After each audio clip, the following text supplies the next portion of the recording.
Buenos días, ¿cómo están? Bien, qué bueno. ¿Descansaron? ¿No?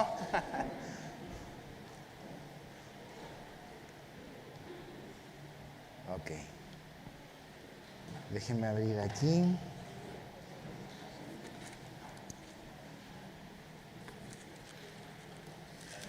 Algo que estaba viendo cuando Ángel y los hermanos de Venezuela estaban proyectando las cosas por las cuales podíamos estar orando y lo que ellos ven como una gran necesidad para Venezuela.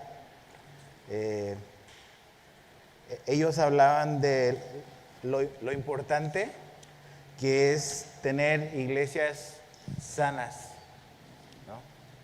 Iglesias que puedan enseñar correctamente la palabra de Dios. Entonces, es bueno tener deseos de ir y hacer misiones y plantar iglesias, pero tienes que saber qué es lo que vas a hacer cuando llegas ahí. Porque no es importante solamente como que llegar y abrir una iglesia. Eso lo puede hacer cualquiera realmente. La cosa es si vamos a abrir una iglesia o si vamos a ir a servir una iglesia, ¿qué es lo que vamos a comunicar? ¿Qué es lo que vamos a enseñar? Entonces ellos hablaban de la gran necesidad de iglesias con sana enseñanza porque de ese 10% de gente que se identifica en Venezuela como cristianos, la gran mayoría son iglesias de la prosperidad o iglesias ultra legalistas. Entonces, cuando conocemos todo el consejo de Dios, cuando conocemos la palabra de Dios, eso va a darle como un balance y un equilibrio y le va a dar este carácter de sano a una iglesia que es lo que la gente necesita. Entonces, creo que es bueno que ustedes puedan estar orando por eso. Obviamente ya sé por qué puedo yo orar, pero como que me confirma la importancia que tiene que ustedes se preparen para que puedan realmente hacer la obra del ministerio como Dios quiere que la hagamos.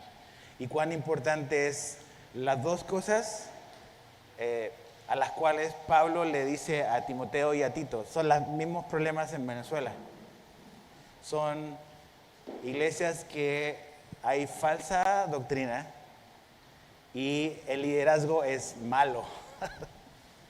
O sea, estos pastores que van a orar por el presidente y le dan como que le rinden pleitesía y honor, y dices, ¿qué tipo de liderazgo es ese? Entonces, en 2000 años, las amenazas y los peligros no han cambiado en lo absoluto. Siguen siendo los mismos. Es mal liderazgo y mala enseñanza. Entonces, que Dios nos ayude a todos, donde estamos, a poder contribuir para que las cosas puedan mejorar y no empeorar, ¿no? Entonces, te voy a pedir, hoy vamos a saltar a Tito, si no, no vamos a alcanzar a ver mucho.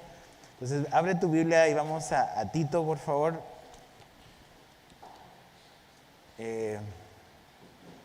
Déjenme aquí abrir mi Biblia, acá.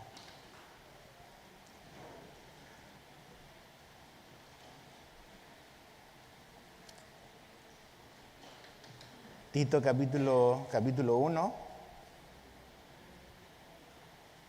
Ok.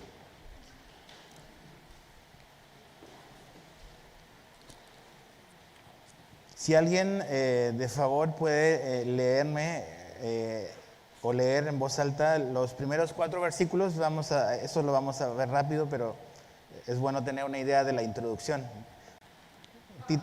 Dale.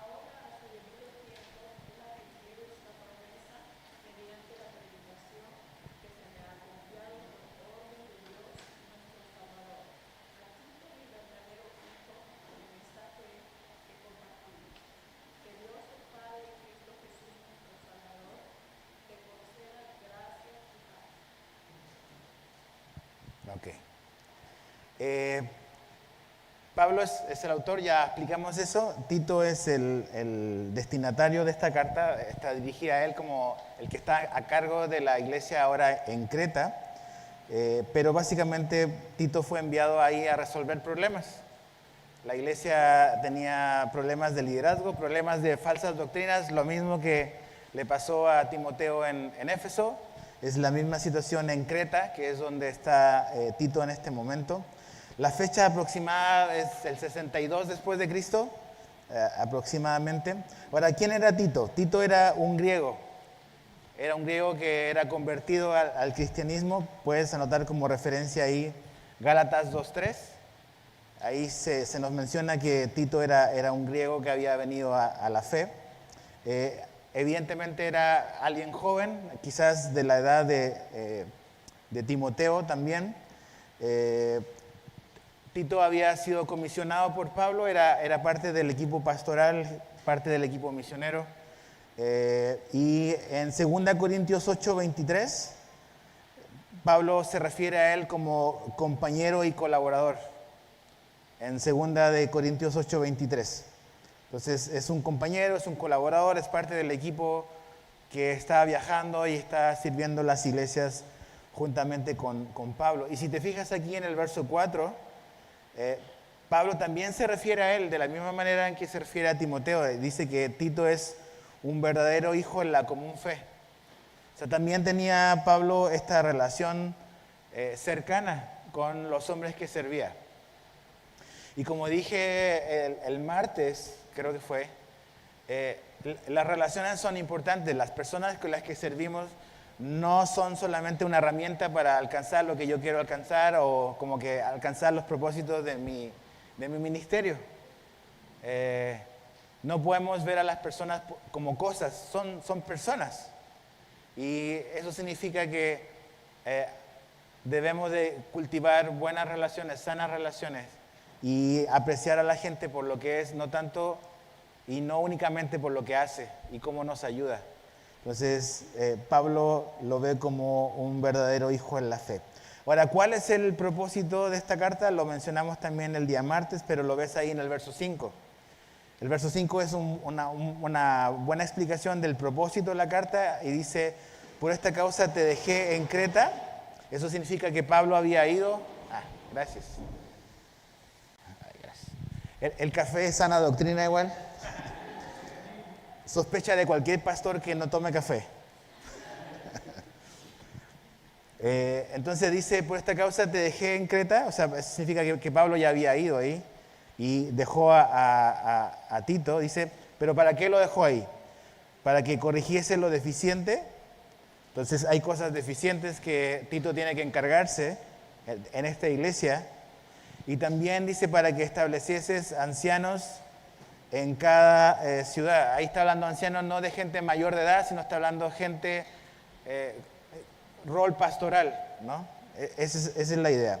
Ya vamos a ver un poquito más de eso, pero entonces corregir lo deficiente, establecer ancianos. Eso es lo que, esas dos cosas van a hacer a una iglesia fuerte, una iglesia sólida, una iglesia sana. Buena enseñanza, buen liderazgo. Y buen liderazgo es hombres, personas con un carácter probado. ¿Se acuerdan? Carácter probado. Eso es lo que hace una iglesia sana. Ahora, hay una idea central en la carta de Tito que es bastante corta, solo 3 capítulos. Pero hay una idea que corre como por las venas y la podemos explicar o la podemos definir en 3 cosas. Y creo que lo dije también el día martes. Primero es sana enseñanza. Que alguien pueda leer Tito 2:1. Tito 2:1.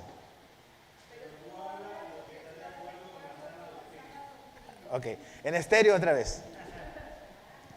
Sana enseñanza, sana doctrina, eso es. Eso es lo importante, eso es lo que se necesitan las iglesias, sana enseñanza, sana doctrina. Segundo punto, capítulo 1, verso 13, que alguien lo pueda leer.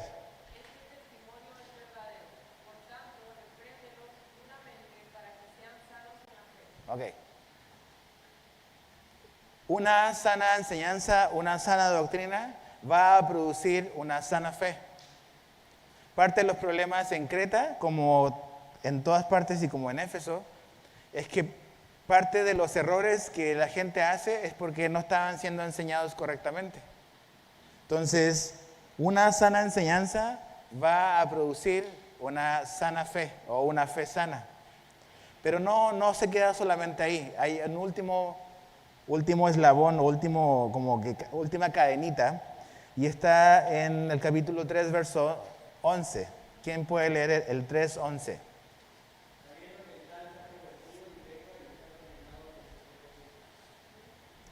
¿Ese es el 3:11? Sabiendo, no, entonces no, no es ese. Tengo que buscarlo. Ah, no, perdón, 3:1. 3:1. Recuérdales que se sujeten a los gobernantes y autoridades, que obedezcan, que estén dispuestos a toda buena obra. Ok, toda buena obra. Ahí sí. Todo lo que produce una sana enseñanza se ve en una sana fe, y una sana fe se va a ver en sanas obras. Y obviamente Pablo le dice a Tito que esas sanas obras se ven en diferentes partes donde estamos. Se ve en la gente mayor, en la gente joven, en las mujeres ancianas, en las mujeres jóvenes, en cómo tú trabajas, en tu lugar de trabajo. O sea, todo la sana doctrina afecta a mi fe, que afecta lo que yo hago. Entonces, ese es como el hilo conductor, como la progresión de la idea de Pablo. Una sana enseñanza produce sana fe, y sana fe produce sanas obras. Esa es como que la idea general de la carta de Tito, y creo que en general es lo que el Evangelio produce, la palabra. No hay manera de poder tener una fe correcta si nuestra doctrina es mala. Entonces, ¿cómo, pensando otra vez de lo que nos decía Ángel, cómo un pastor puede decirle a un dictador que él es como un apóstol de Cristo? ¿De dónde saca eso? ¿No? Obviamente no lo saca de la Biblia.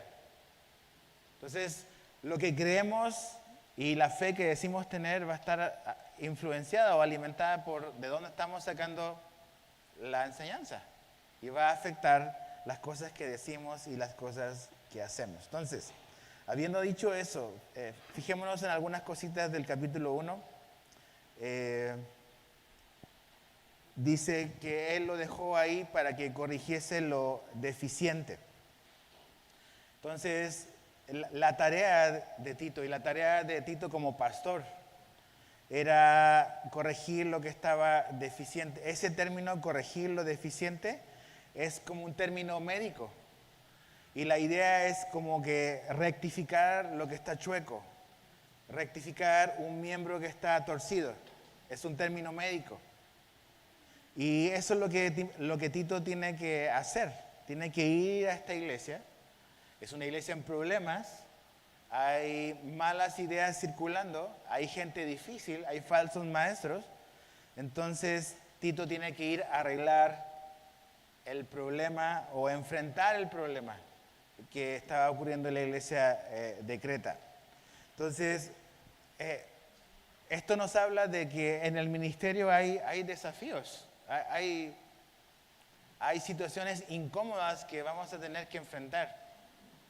No solamente situaciones incómodas, sino personas difíciles. Como decíamos, el ministerio sería fácil si no hubiesen personas, pero está lleno de personas. Y hay personas complicadas, y hay gente que va a ser inevitable como que no tener que enfrentar y no tener que abordar conversaciones difíciles. Entonces, corregir lo deficiente era lo que Tito tenía que hacer. Pero no era lo único, sino que también dice que tenía que establecer ancianos en cada ciudad. Pablo era un hombre que viajó mucho, estableció muchas iglesias, pero obviamente el liderazgo necesitaba que se prestase atención a los líderes de las iglesias. Entonces, la responsabilidad de Tito era poder como que ver lo que estaba ocurriendo en la iglesia en Creta y establecer un liderazgo que fuese sano. Y para que ese liderazgo fuese sano, habían ciertos requisitos que estas personas debían de cumplir para estar o ser parte del liderazgo de la iglesia. Y si te fijas, de hecho vamos a leerlo, vamos a leer los requisitos. No voy a detenerme en todos, muchos son muy similares a los que Pablo le dice a Timoteo, pero si alguien por favor puede leer del verso 5 al verso 9, por favor, de Tito.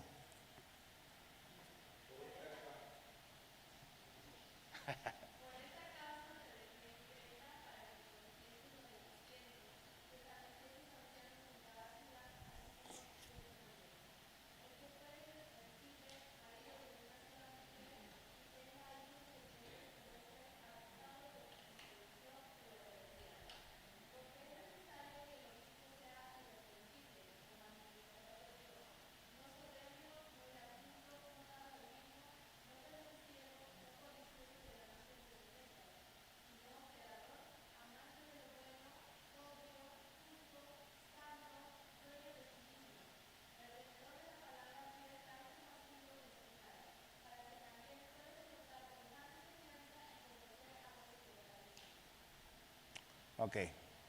Si te fijas ahí, habla de estos ancianos, pero después en el verso 7 usa la palabra obispos, que es la palabra episcopos.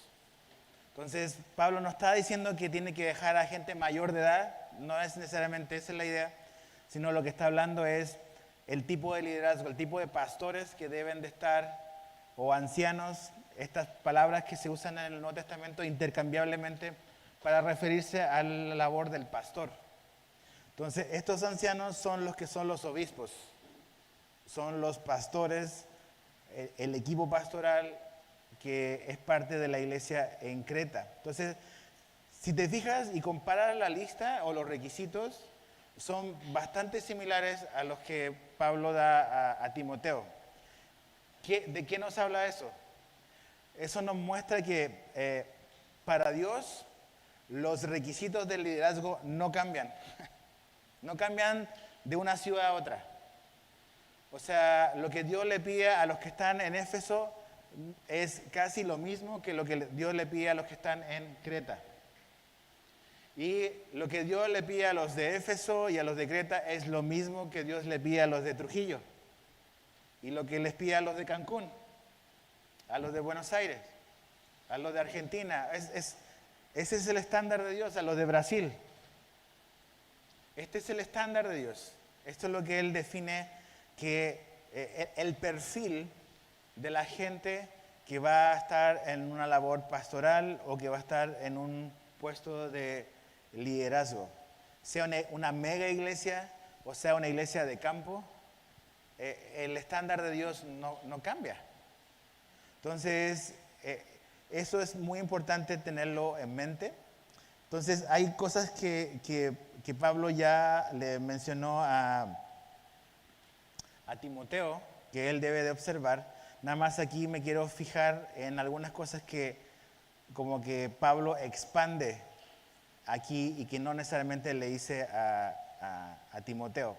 Lo primero es que es importante, en el verso 6, fíjate, dice que el anciano o el obispo, el rol pastoral, debe de tener a sus hijos creyentes, que no estén acusados de disolución ni de rebeldía. ¿Qué quiere decir eso? Que Pablo considera algo que vimos un poco ayer, que tu casa es muy importante, tu familia es muy importante.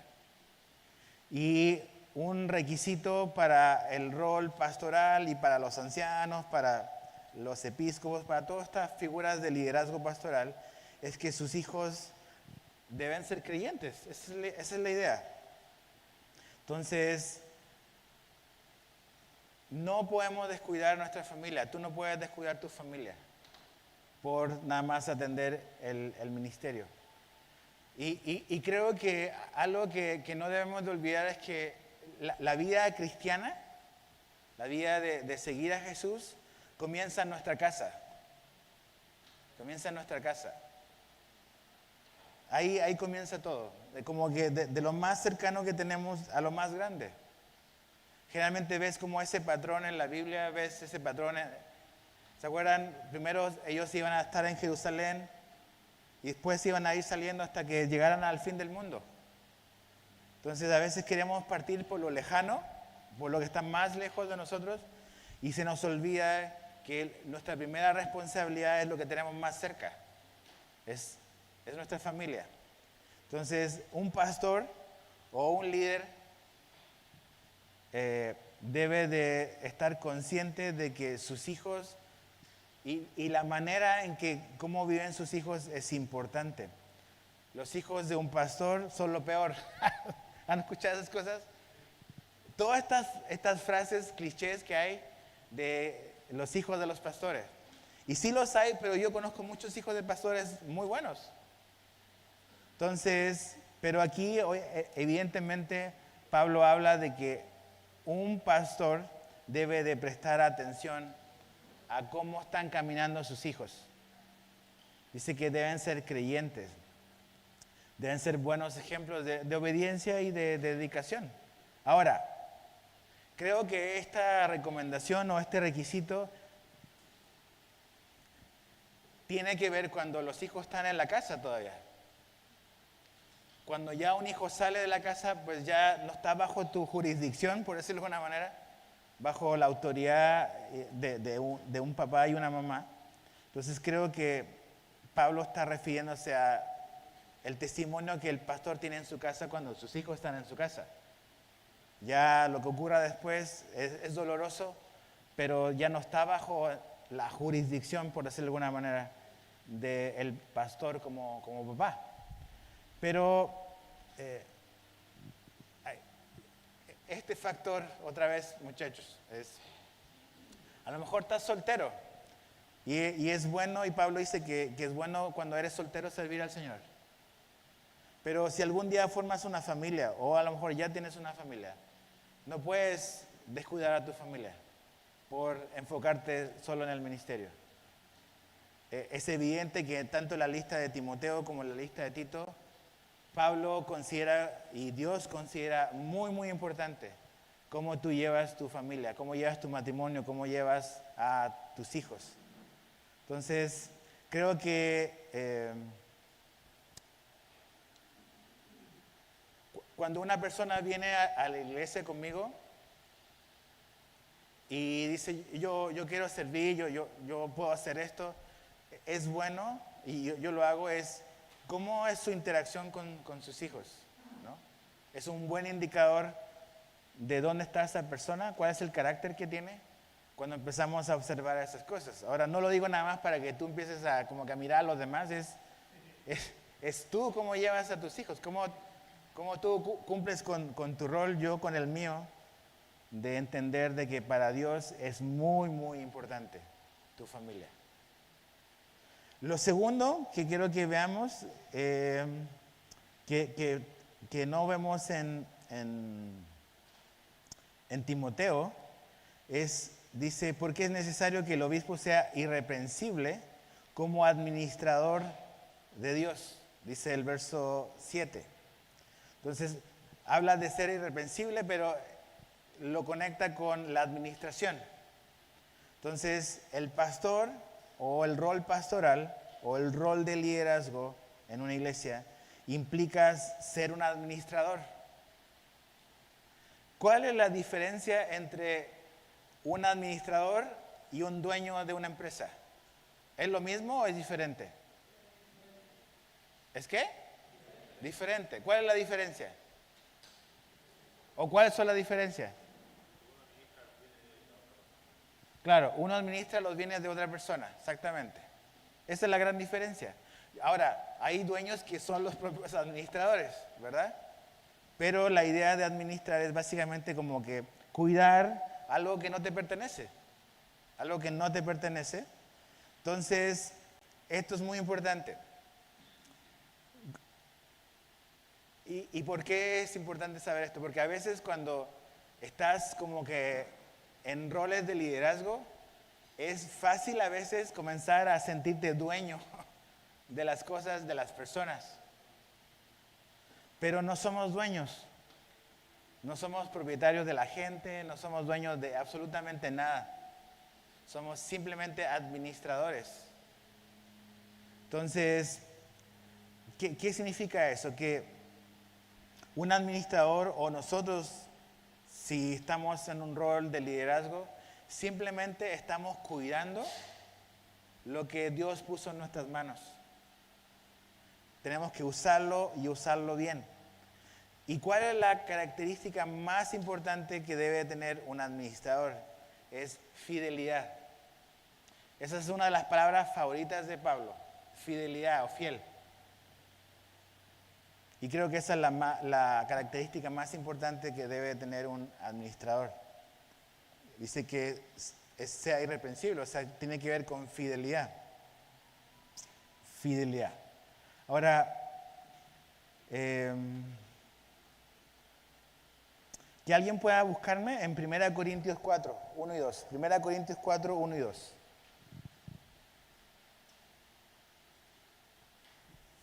Y otra persona, antes, y otra persona que después de eso, Mateo 25, 21. ¿Ok? Dale.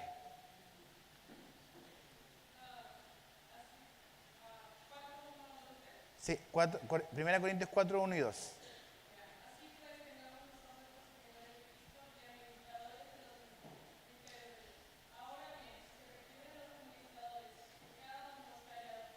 Ahí está. Ok, estamos para administrar las cosas de Dios, pero es necesario que si vamos a administrar las cosas seamos, ¿qué? Fieles.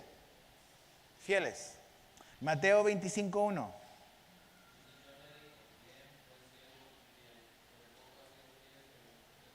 Ok, otra vez.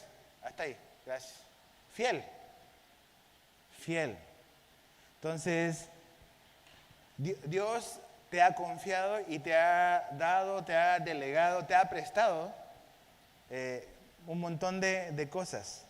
Pero todo lo que tú tienes o lo que tienes a tu cuidado es eso, es prestado. Dios lo puso en tus manos y todo eso proviene de Dios. Proviene de Dios. Tú ni yo no somos dueños. Nada es nuestro. De hecho, el tiempo no es nuestro, los dones que tenemos no son nuestros, nada es nuestro, todo es prestado, todo es dado, para que tú lo puedas usar de una manera que pueda glorificar a Dios y que pueda edificar a la iglesia. Entonces, ok, a veces necesitamos ayudas en todas estas cosas. A lo mejor es evidente que necesitamos prepararnos. Y una de las razones por las que estás acá es porque quieres servir y prepararte mejor para servir al Señor. Y hay que pedir la ayuda a Dios y prepararnos para poder ser mejores administradores, para poder crecer en fidelidad, para que las responsabilidades que se te dan las puedas hacer y las puedas hacer bien. Si eres fiel, como dice Jesús, en lo poco, Dios podrá, si Él quiere, darte más responsabilidad, pero la fidelidad se demuestra en las cosas sencillas, en las cosas pequeñas. Y creo que eso también es como una ayuda para cuando tú estás sirviendo y quieres saber si esa persona va a ser útil o no, te puede ayudar. Comienza a delegarle tareas pequeñas y tareas sencillas, a ver cómo las maneja. Y si las hace bien y si es fiel, si es responsable, podrás seguir dándole mayores responsabilidades. ¿Se acuerdan ayer cuando hablábamos de los diáconos? Pablo decía que teníamos que ¿qué hacer primero? Probarlos. Probarlos. Entonces no es ponerle trampas, no. Sino que es probar, es como que asígnale tareas sencillas para ver si esa persona es confiable y es fiel en hacer lo que se le pidió. Entonces, administrador es manejar y usar lo que tenemos sabiendo que no es nuestro, es de Dios, pero que tenemos que hacerlo bien. Así debe ser una persona que está en el rol de liderazgo. Otra cosa, otra característica que es importante, ahí en el mismo verso 7, dice, no soberbio, habla de no iracundo. Esta idea de soberbio, que no debe ser soberbio, es algo importante. Cuando estás en una posición de liderazgo, ya sea en una iglesia o en un ministerio, es a veces la tentación es, o puede ser, como abusar del poder. Hay muchas, a veces iglesias o ministerios que como que explota la situación porque básicamente el pastor o ciertos líderes eran como un dictador. O sea, soberbios, ¿no? Entonces, el pastor o la persona que está en el rol de liderazgo no debe ser soberbio, no debe ser iracundo. ¿Y cómo podemos, o sea, a qué cosas debemos de prestar atención? ¿Cómo reaccionas tú, cómo reacciono yo, cuando una persona piensa diferente? Cuando una persona tiene una idea diferente. Y cuando viene y te dice, no, yo creo que es esto otro. Entonces, una persona que no es soberbia es cuando tenemos la capacidad de poder oír, escuchar y aceptar sugerencias que vengan de otras personas. El ser soberbio es pensar que nadie piensa tan bien como yo, que mis ideas son las únicas, son las mejores, pero creo que si queremos ser buenos líderes, necesitamos ser humildes para poder escuchar a los demás, poder aceptar sugerencias, pedir consejo y entendiendo que hay cosas que somos nosotros los llamados a tomar la decisión final, yo lo entiendo, pero eso no significa que no podamos ser humildes como para poder pedir opinión a otros y escuchar a otras personas que están sirviendo con nosotros. Si yo no hago eso, si a mí no me interesa lo que los demás tengan que decir, creo que esa es una evidencia de soberbia y de orgullo. Y no es bueno eso en el liderazgo. Entonces, aprender a escuchar, aprender a aceptar puntos de vista diferentes, incluso a aprender a aceptar la crítica que es constructiva en nuestra vida. ¿Se acuerdan de la historia del momento cuando David está huyendo de Absalón? Es 2 Samuel, por ahí por el capítulo 14 o 15, por ahí más o menos. Él viene huyendo con parte de sus hombres y viene avanzando y de repente llegan a un pueblo y sale un hombre que era familiar de Saúl y lo ve y lo empieza a maldecir, le empieza como que a gritar, a gritonear. Y uno de sus guardaespaldas, sus escoltas, le dice a David, hey, ¿quieres que le corte la cabeza? O sea, le estaba faltando el respeto al rey. Aún y que había un golpe de estado con su hijo, el soldado le dice, hey, ahora me lo he hecho, ¿no? Y David le dice, no. David viene con el corazón roto porque el traidor no es un extraño, es su propio hijo.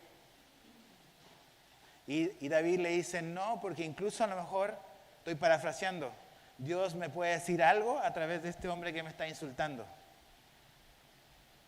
Entonces, ahí ves como la humildad en un momento tan difícil para David.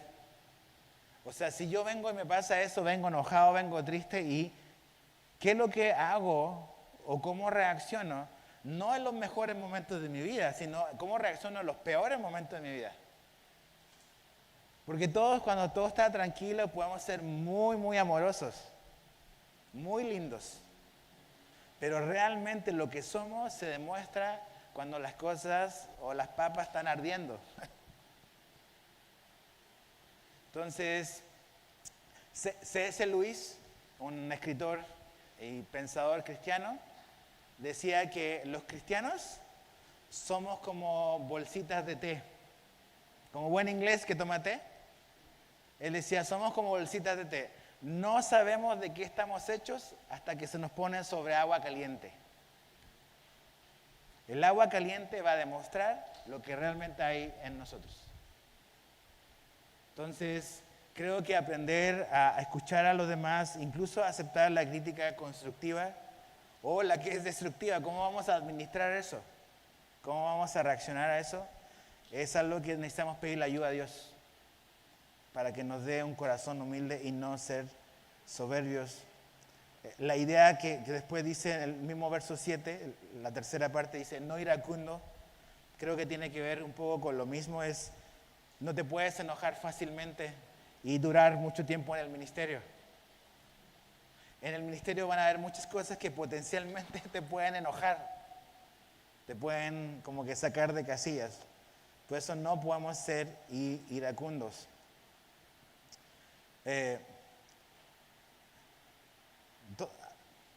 Muchas veces me ha pasado que hay algo que me molesta, que a lo mejor en la iglesia alguien pasó algo y no me gustó lo que sucedió. Estoy molesto. La tentación y lo que a veces me ha pasado es que reacciono mal contra las personas. Y ese es un pecado. Y tenemos que tener cuidado con eso. Hay cosas que pueden suceder y que nos pueden molestar, pero no podemos tener un carácter iracundo. No podemos agarrarnos la personal contra las personas. No puede haber como ira injustificada. Hay cosas, la Biblia dice que hay cierto enojo que es piadoso, ¿ok? Pablo dice, airaos, pero no pequéis. Entonces, no es que todo el enojo, toda la ira sea mala en sí. Hay cosas que justamente debiesen de indignarnos, molestarnos.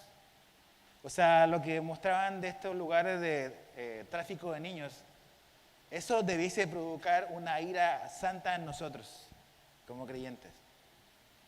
Pero es cómo reaccionamos, es qué vamos a hacer. O sea, no podemos reaccionar fuera de control. Entonces, no podemos reaccionar con ira en contra de las personas.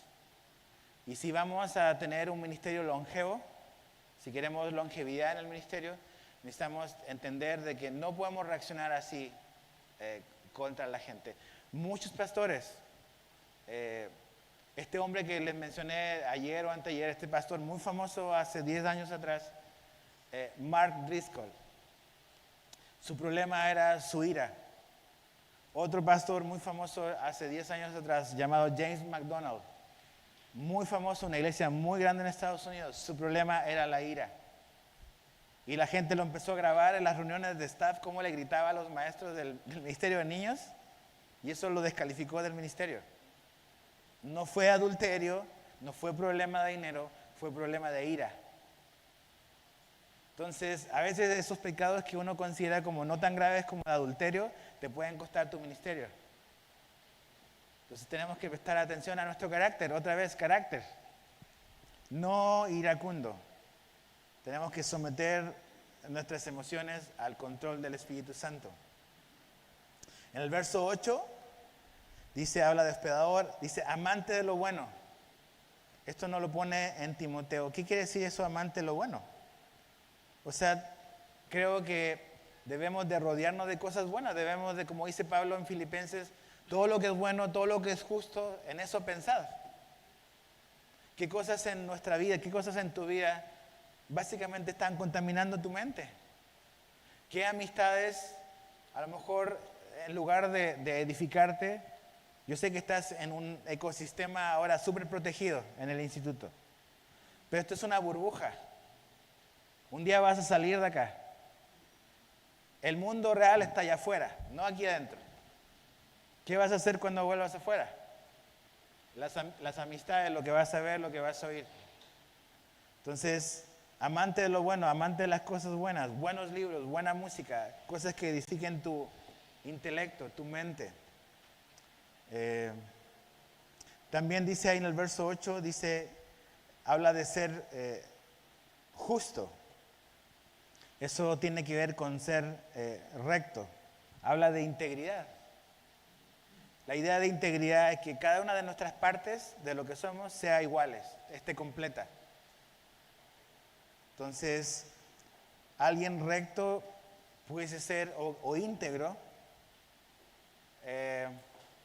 alguien que practica lo que predica. Eso es ser recto. No nada más como que me paro aquí delante y doy bonita enseñanza o en el ministerio con los niños, lo que quieras, pero te bajas ahí o estás haciendo otras cosas y como que lo que dijiste era para otros, no era para ti. Eso no es ser recto, no es ser justo, no es ser íntegro. También después en el mismo verso 8 nos lo menciona en Timoteo, dice santo. La idea es como sin mancha. Queremos reflejar a Dios. Dios es santo. Debemos de serlo también nosotros. En el verso 8, al final del verso 8 dice, dueño de sí mismo. Qué descripción más interesante. Eso pudiese como que traducirse o hablar de una persona que es disciplinada. Dueño de sí mismo es alguien que es disciplinado. Tiene que ver y está relacionado un poco quizás también con eso de ser buen administrador. Alguien disciplinado, alguien que sabe organizar su vida. ¿Eres organizado o eres desorganizado? ¿Puedes crecer en ser organizado? Yo creo que puedes crecer. Todos podemos crecer. Hay hasta herramientas, hasta aplicaciones que te pueden ayudar a ser más organizado. Aprovecha los recursos que hay ahora para poder crecer en una mejor organización y poder ser un buen mayordomo de todo lo que tienes. Organiza bien tu tiempo, pero también como que ser disciplinado no solamente creo que tiene que ver cómo manejas tu tiempo, sino que también puedes mantener bajo el control de Dios tus deseos. Puedes someter a Dios tus pensamientos. Es muy importante, dueño de sí mismo. No que tus ojos te controlen a ti, no que tus emociones te controlen a ti, sino tú controlas esas cosas con la ayuda de Dios. Es lo que decía ayer en Romanos. Presentar vuestros miembros como un sacrificio. Con la ayuda del Espíritu Santo tú tienes el poder de Dios para someter tus miembros, tu mente, tus ojos, todo. Entonces, dueño de ti mismo. Una persona que no sabe o no puede controlar sus deseos es peligroso para él y es peligroso para el ministerio. Dueño de sí mismo. También habla en el verso 9, fíjate, retenedor de la palabra fiel. Eso no lo menciona tanto en Timoteo, pero retenedor de la palabra fiel tiene que ver con alguien que es confiable para transmitir el mensaje de Dios como Dios quiere que lo transmitas. Dios no miente, muchachos. Dios no miente. Dios siempre dice la verdad. Su palabra es la verdad. ¿Y qué es lo que Él espera de ti y de mí si le vamos a servir? Que podamos ser fieles retenedores de la palabra. O sea, que podamos como que, así como la hemos recibido, así tal cual entregarla. No diluirlo, no agregarle, no nada de eso. No alterar. Entonces, ¿por qué? Porque Dios es fiel, porque Dios es verdadero, porque Dios no miente. Así, ese tipo de personas debemos de ser. Entonces, pensando otra vez, aprovechando el impulso de lo que nos hablaba Ángel de estos supuestos pastores en Venezuela, que le dicen a un presidente, tú eres como que un apóstol de Cristo. ¿Dónde está eso en la Biblia? ¿Es ser eso retenedor de la palabra fiel? No. Entonces, Dios espera de ti y de mí que podamos retener fielmente la palabra, que la podamos recibir y la podamos entregar también de la misma manera. Dice, retenedor de la palabra fiel, verso 9, como ha sido enseñada, para que también pueda exhortar con sana enseñanza y convencer a los que contradicen. Esto es muy importante.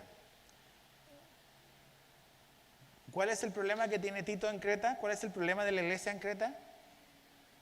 ¿Los qué? Los falsos maestros. ¿Ok? Ese es el problema. Y los falsos maestros han propagado falsas enseñanzas. Tito fue enviado ahí para arreglar ese problema. ¿Cómo lo va a hacer Tito? Bueno, Tito él sí es un retenedor fiel de la palabra. ¿Cómo lo va a hacer? Aquí Pablo le da dos maneras en que él va a hacer su trabajo. Primero, dice que él va a exhortar con sana enseñanza. Eso quiere decir que una iglesia necesita una enseñanza saludable, bíblica, balanceada de la Escritura. Eso es lo que se necesita. Pero no es lo único que necesita hacer Tito y no es lo único que necesita hacer un pastor o un líder. La sana enseñanza es importante, pero también Pablo le dice a Tito una segunda parte. Dice, y convencer a los que contradicen. Entonces, por un lado, el pastor se va a enfocar, el líder se va a enfocar en una enseñanza saludable, pero en segundo también tiene que como que refutar o enfrentar, corregir a los falsos maestros que están enseñando cosas falsas. Es quizás probablemente más cómodo hablar sana enseñanza. Es más difícil ir con una persona y decirle, eso que estás diciendo, eso es falso. Eso es mentira. Entonces, pero eso es lo que Tito tiene que hacer. Entonces, ¿por qué me he estado deteniendo como que más en esto? Porque Pablo está definiéndonos y una iglesia, como dijimos estos días, va a ser muy difícil que como una iglesia se pueda avanzar más allá de donde están sus líderes. Todos tenemos una relación personal con Dios. Todos podemos madurar y crecer en la fe en nuestra comunión personal con Dios. Tenemos la Biblia, tenemos el Espíritu Santo en nuestra vida. Pero hablando de una congregación, de una iglesia en particular, va a ser muy, muy difícil que esa iglesia avance más allá de donde están sus líderes. Entonces, para que la iglesia sea lo que Dios quiere que sea, lo que Cristo quiere que sea, su liderazgo debe de verse más o menos así. Entonces, yo cuando veo esta lista digo, wow, hay muchas cosas que tengo que crecer. ¿Tú quieres ser pastor o quieres servir en el liderazgo? Hay muchas cosas de las cuales debemos de disponer nuestra vida para trabajar. Otra vez, a veces nada más pensamos que tenemos que ir y salir y es importante eso, pero es muy importante revisar cómo estamos, hacer un inventario de nuestra vida. Como que en oración y con una actitud humilde, ver estas cosas y prestar atención a eso. Porque si no presto atención a esto, yo, tú, cualquiera de nosotros puede ser un problema en otro lugar.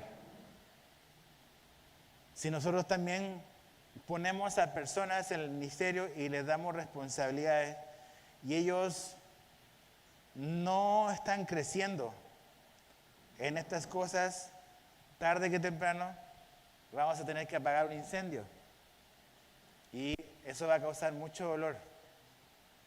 Creo que muchos dolores de cabeza en el ministerio nos las ahorraríamos si fuésemos un poco más cuidadosos en primero examinarnos nosotros a la luz de esto y también buscar en otras personas estas cualidades o personas que están creciendo en estas cualidades antes de nada más llegar y lanzarlas o ponerlas en alguna responsabilidad. Entonces, otra vez, estas cosas no son de otro mundo. Las vemos como muy, muy estrictas. Pero ¿sabes qué? Este es el ministerio normal. Lo vemos como de otro mundo, como que no, esto es imposible. No, esto es lo mínimo que la Biblia espera de nosotros.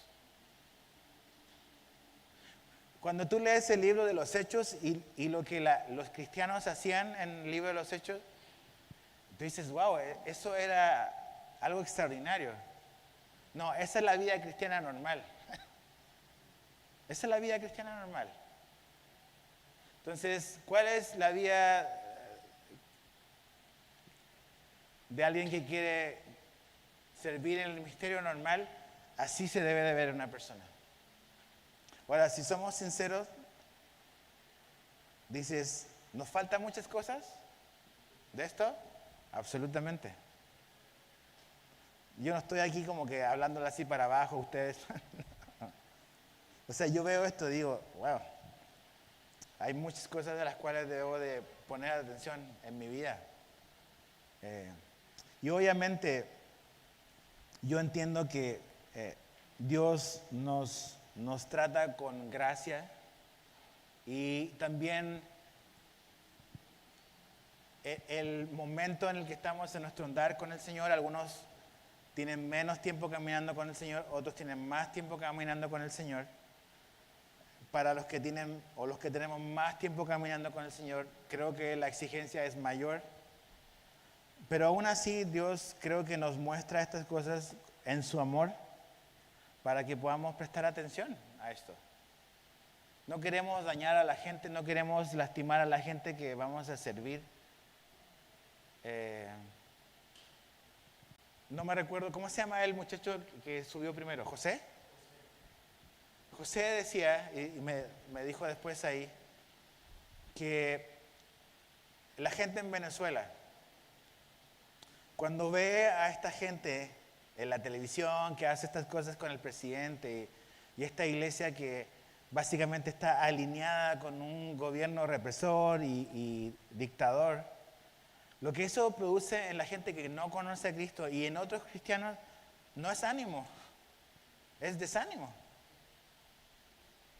Entonces, cuando nuestro carácter no está probado, no solamente nosotros somos los engañados, sino que vamos a traer muchísimo dolor a otras personas. Entonces, esto no es como una amenaza, esto es simplemente entender de que servir a Dios es una cosa muy, muy seria, muchachos. Porque no estamos representando a la Coca-Cola, a Apple. Estamos representando a Jesús. Y la opinión que alguien pueda tener de Cristo está en cierta manera ligada a lo que vea en ti y a cómo tú y yo hagamos ministerio y hagamos iglesia. Entonces, por eso creo que es tan importante y Pablo hace este énfasis en ambas cartas, de que si queremos servir al Señor y si tenemos ciertos roles, obviamente hay más responsabilidad mientras más se nos concede. Aún así, creo que debemos de prestar atención a estas cosas. Ahora, habiendo dicho eso, creo que también, porque alguno de ustedes podría pensar, bueno, pero es que yo no voy a ser pastor. Creo que estas características y estas cualidades debiesen de verse en cualquier cristiano. En cualquier cristiano. Finalmente, estas cosas tienen que ver con ser transformados de acuerdo a la imagen de Cristo. Entonces, creo que cualquier cristiano debiese de ver estas cosas y decir, bueno, a lo mejor yo no soy un pastor, yo no soy un anciano, yo no soy esto, pero creo que estas cosas son las cosas que Dios espera también de mí, aunque no tenga una responsabilidad. Créeme que Dios quiere que tú seas una persona amante de lo bueno, sobrio, justo, santo, dueño de ti mismo. Pero sobre todo si eres un líder, sobre todo si vas a estar en una posición de liderazgo, esto es un no negociable para ti y para mí. Entonces, reflexionemos en esto y pidámosle ayuda a Dios para crecer en esto tan importante para Dios. Entonces vamos a hacer una pausa de solo 10 minutos, pero antes de que se vayan, ¿qué ¿qué cualidad o qué rasgo de carácter de los que están en esta lista o ustedes consideran como algo importante o que les haya llamado la atención, que a lo mejor nunca habían considerado como una cualidad o una característica que alguien que está en una responsabilidad de liderazgo tiene que tener? ¿Y por qué? ¿Qué les llama la atención de las cosas que aquí Pablo describe?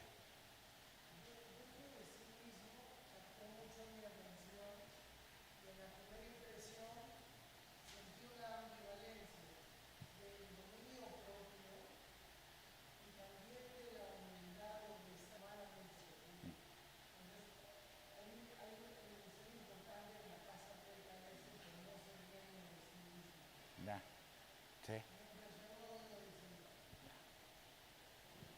¿Alguien más?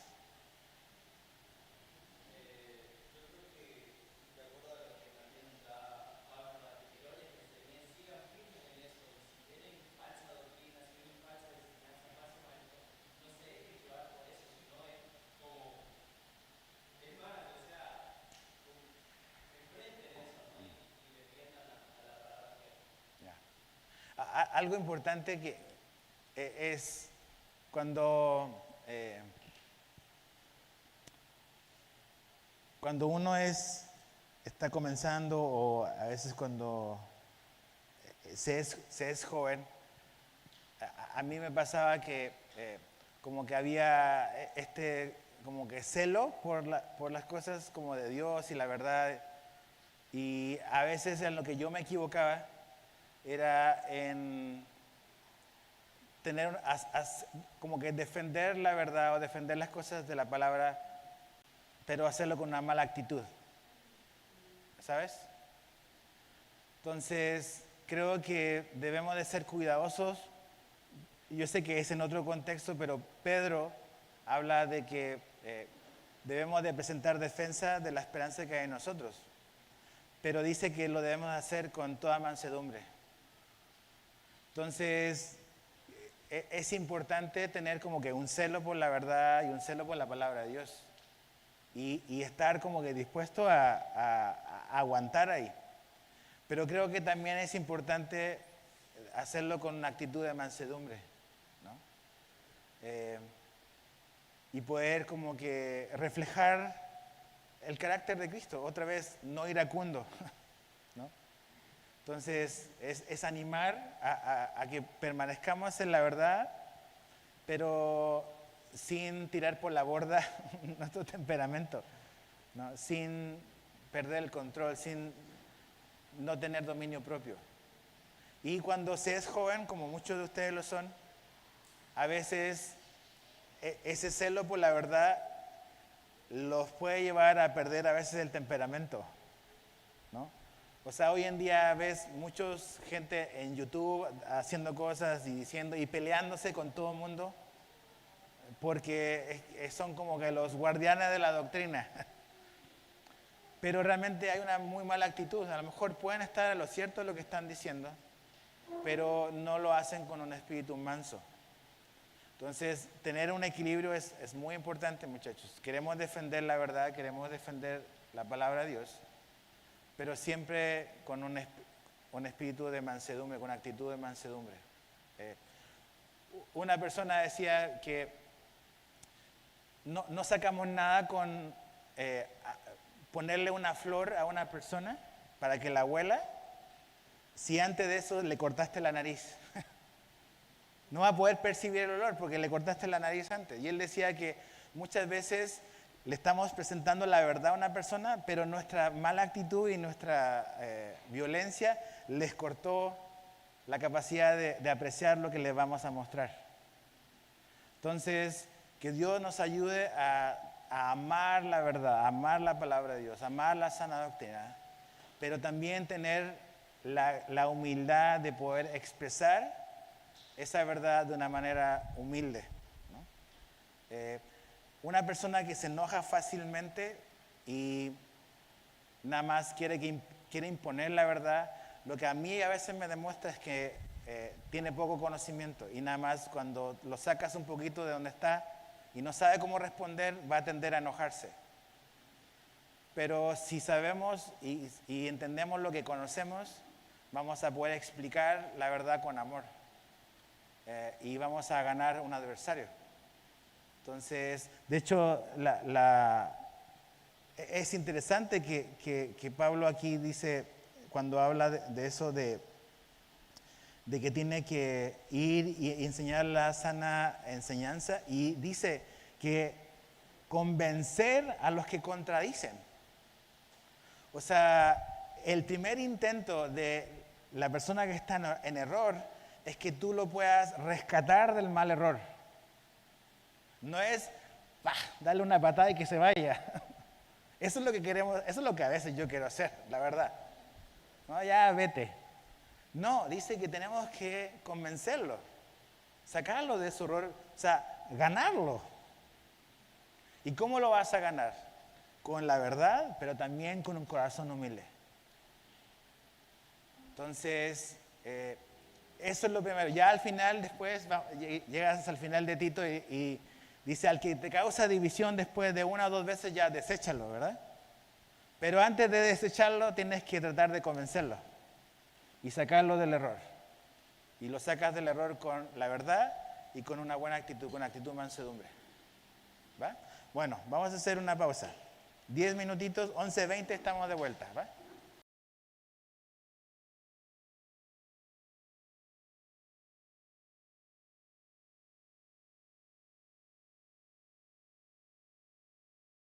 Capítulo 3 de Tito. Vamos a leerlo rápido. Dice, recuérdales que se sujeten a los gobernantes. ¿Ves? La política. El gobierno. ¿Cuál es nuestra actitud como cristianos ante las autoridades? Recuérdales que se sujeten a los gobernantes y autoridades, que obedezcan, que estén dispuestos a toda buena obra, que a nadie difamen, que no sean pendencieros, sino amables, mostrando toda mansedumbre para con todos los hombres, porque nosotros también éramos en otro tiempo insensatos, rebeldes, extraviados, esclavos de concupiscencias y deleites diversos, viviendo en malicia, envidia, aborrecibles, aborreciéndonos unos a otros. Pero cuando se manifestó la bondad de Dios, nuestro Salvador, y su amor para con los hombres, nos salvó. O sea, la salvación nos salva, pero también nos cambia. No por obras de justicia que nosotros hubiéramos hecho, es pura doctrina esto. ¿Cómo somos salvos? Aquí dice, nos salvó, dice, no por obras de justicia que nosotros hubiéramos hecho, sino por su misericordia, por el lavamiento de la regeneración y la renovación del Espíritu Santo. Ahí está, Dios nos salva, pero Dios nos regenera, su Espíritu Santo nos transforma. Eso es lo que es el Evangelio. No es nada más moralismo de pórtate bien. A veces eso es lo que enseñamos, es nada más moralismo, buenas costumbres. Eso no es el Evangelio. Pero la transformación de Cristo sí modela y nos da una manera diferente de vivir, obviamente. Dice verso 6, el cual derramó en nosotros abundantemente por Jesucristo nuestro Salvador, para que justificados por su gracia viniésemos a ser herederos conforme a la esperanza de la vida eterna. Palabra fiel es esta, y en estas cosas quiero que insistas con firmeza. O sea, estas cosas deben de ser persistentes, Tito, para que los que creen en Dios procuren ocuparse en buenas obras. No sé cuántas veces la palabra buenas obras aparece, pero aparece muchas veces en esta carta. Sana doctrina, sana fe, sanas obras o buenas obras. Estas cosas son buenas y útiles a los hombres, pero evita las cuestiones necias y genealogías y contenciones y discusiones acerca de la ley, porque son vanas y sin provecho. O sea, no te enredes en estas cosas interminables de palabras, de personas, no te enredes en eso, vas a perder tu tiempo.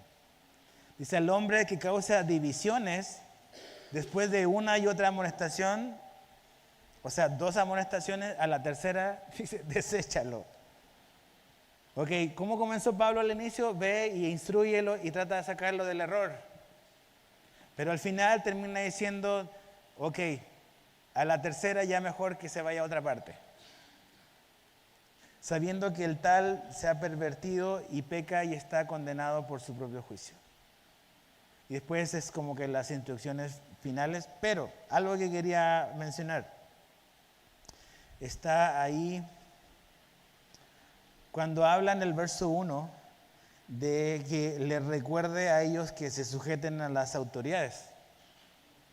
Entonces, el Evangelio también tiene algo que decirnos respecto a cuál es nuestra actitud respecto a nuestros gobernantes. Entonces, es todo un desafío cuando tenemos gobernantes como Maduro. Ahora dices, ok, ¿cuáles eran los gobernantes que tenían aquí? Los emperadores romanos. Y no tenían mucho corazón de abuelita. O sea, piensa en Nerón, ¿no? Que quemaba o quemó a los cristianos en su jardín para iluminar su jardín. Entonces, ok, la Biblia nos llama a sujeción, a obediencia, a tener una disposición, a colaborar con nuestras autoridades y dice a obedecer y estar dispuestos a toda buena obra. Ahora, esto no es la única parte de la Biblia donde la Biblia nos dice algo de cuál debe ser nuestra actitud respecto a la autoridad. También en Romanos 13 habla de eso. Ahora, no puedo profundizar en esto, pero es importante que la Biblia nos dice, cuando leemos toda la Biblia, que la actitud que debemos de tener como hijos de Dios es someternos y sujetarnos a nuestras autoridades. Pero la pregunta que tenemos que hacernos ¿es esa sujeción como incondicional? Y no es incondicional. Somos llamados a someternos a nuestras autoridades en todo lo que nuestras autoridades nos pidan, siempre y cuando no vaya y atente contra algo que la Biblia explícitamente nos dice. Entonces, es un desafío. El ejemplo, hay buenos ejemplos en la Biblia de personas que pudiésemos decir tuvieron esto de desobediencia civil, que a veces se conoce. Desobediencia civil. Las parteras de Egipto, ¿se acuerdan? El faraón, ¿cuál fue la ley del Ministerio de Salud? Todos los recién nacidos hombres, cuello con ellos. Esa es la ley. Eso es legal. ¿Qué hicieron ellas? ¿Obedecieron? Dijeron, no, vamos a someternos a nuestras autoridades. No, desobedecieron. Desobediencia civil. El cristiano puede desobedecer civilmente la autoridad cuando la autoridad nos pide hacer algo que va en contra de la Biblia. Desobedecieron. ¿Eso era riesgoso para ellas? ¿Qué crees tú? Claro que era riesgoso. Pero estuvieron dispuestos a obedecer a Dios y hacer lo que es correcto, aún y pesar de que eso era un riesgo y un peligro para ellas. Y nació Moisés. ¿No? Otro ejemplo de desobediencia civil, Daniel. ¿Cuál fue la ley? Todos tienen que adorar esta estatua y esta imagen de Nabucodonosor. O la estatua que el rey construyó. O los amigos de Daniel. ¿Qué hicieron ellos? No hicieron lo que hicieron todos. Y fueron guardados y ahí ves a los amigos de Daniel que ellos estuvieron dispuestos a pagar las consecuencias. Y ellos dicen, Dios tiene el poder para liberarnos. Y si no, tampoco nos vamos a postrar y adorar. Y no lo hicieron, aunque era la ley, era lo que había que hacer. Y Dios los guardó. Daniel después, el edicto era, no puedes orar a otro Dios que no sea el Dios de los babilonios. Entonces, no me acuerdo cuántos días eran, 30 o 60 días. O sea, ni siquiera era para toda la vida. O sea, Daniel podía haber dicho, no creo que Dios se enoje si no ore en un mes. ¿No? Total, he orado toda mi vida 3 veces al día. Pero no. Él dice que fue y oró 3 veces al día como lo hacía siempre. No empezó a orar porque estaba en problemas, como hacemos nosotros. No, él oraba 3 veces al día siempre. Y dice que abrió sus ventanas como lo hacía siempre. No se andaba ocultando. Y él fue arrestado por ir en contra de la ley. Entonces, evidentemente, cuando la Biblia nos dice que debemos de someternos a las autoridades, hay restricciones para eso. Hay ciertos criterios que debemos de considerar.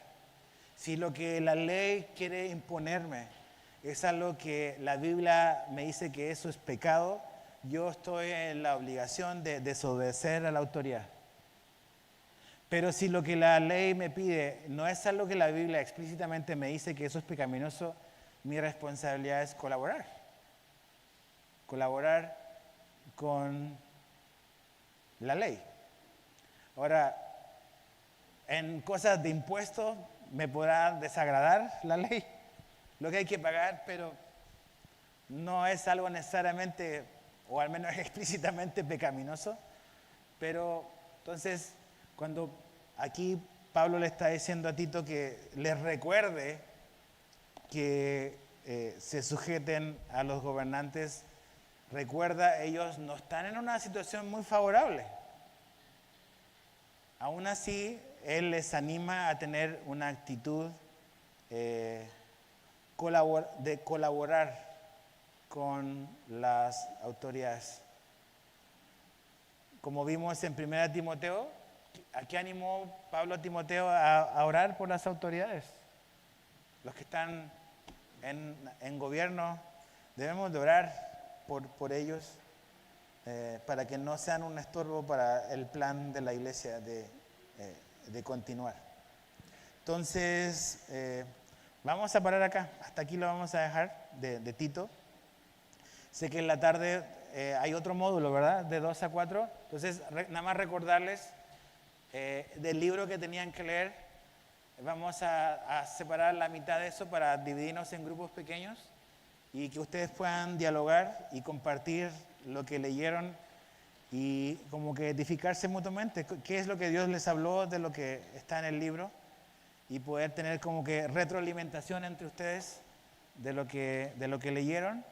Y a lo mejor lo que podemos hacer también es, antes de separarnos en eso, que si ustedes tienen alguna pregunta sobre ya cosas como que más como ministeriales, de dudas, de preguntas que tengan sobre el ministerio, me pueden preguntar, o sea, como algo de más de preguntas y respuestas, y si tengo la respuesta se las daré, si no, no. Pero eso es lo que vamos a hacer. Entonces, después de comer, nos vemos, no sé si aquí o allá, platicamos un poquito y después nos separamos en grupos para que ustedes puedan tener su grupo de discusión. ¿Va? ¿Alguna pregunta sobre esto de las autoridades o de sujetarnos a las leyes?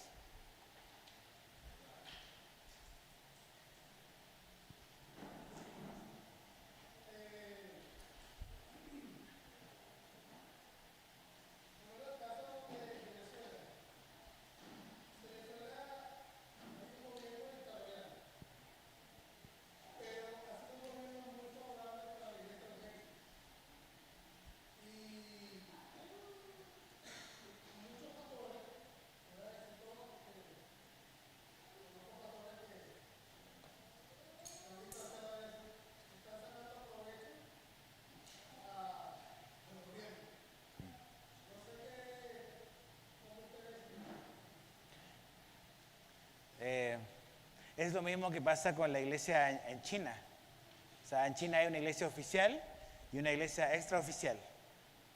Y la iglesia oficial o la iglesia que ha pactado con el gobierno es favorecida por el gobierno, no es perseguida, pero el gobierno tiene mucha influencia en lo que ocurre, en el nombramiento de pastores, en decisiones. Y está la iglesia como que perseguida o oculta que el gobierno no tiene nada que hacer ahí. No sé, o sea, creo que es un problema cuando el gobierno se mete con la iglesia o la iglesia hace una unión con el gobierno. Creo que son cosas diferentes. O sea, hablando como en la época de Pablo, creo que el César no tiene nada que ver con la iglesia. Hay que darle al César lo que es del César, pero lo que es de Dios, no es del César. Entonces, creo que cuando los pastores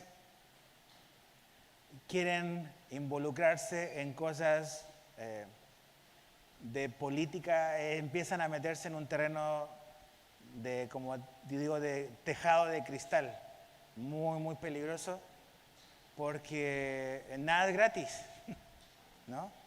Nada es gratis. Yo lo he visto en México y obviamente la realidad es diferente, pero siempre para las campañas políticas, los políticos quieren empezar a visitar las iglesias, porque saben que muchos pastores sí lo hacen, empiezan como por dinero, básicamente, a hacer una influencia desde el púlpito para votar por X candidato.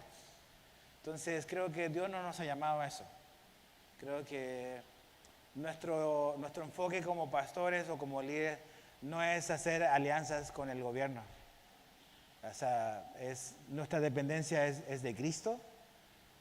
No significa que no podemos a lo mejor trabajar en colaboración con las autoridades. Creo que es bueno cuando se puede, pero finalmente nuestra dependencia no es de un gobierno, es de Dios. Entonces, porque es muy peligroso y es lo que termina pasando. Es dinero, ganancias deshonestas. Yo te doy esto, yo te doy terreno, yo te doy dinero, pero tú vas a hablar a mi favor, y creo que esa no es nuestra labor. Y el púlpito no debe ser ocupado para hablar de hombres, debe ser ocupado para hablar la palabra de Dios. Entonces, creo que no es bueno eso, ¿no? Bueno, oramos, ¿les parece? Y vamos a comer un ratito. Señor, te damos gracias por este día, gracias por el tiempo que hemos tenido juntos. Gracias por tu palabra, porque nos alumbra y nos da claridad en muchas cosas. Y en otras que a lo mejor quizás no son tan específicas, creo que sí nos da luz y orientación de hacia dónde caminar. Entonces te pido que nos ayude, Señor, a poder ir asimilando estas cosas, a poder siempre recurrir a tu palabra para encontrar ahí la sabiduría y la respuesta que necesitamos, y a poder entender de que tú nos has revelado todo lo que necesitamos saber para la vida y la vida de la piedad, como dice Pedro. Entonces, ayúdanos a amar tu palabra, a enseñarla, pero sobre todo a vivirla.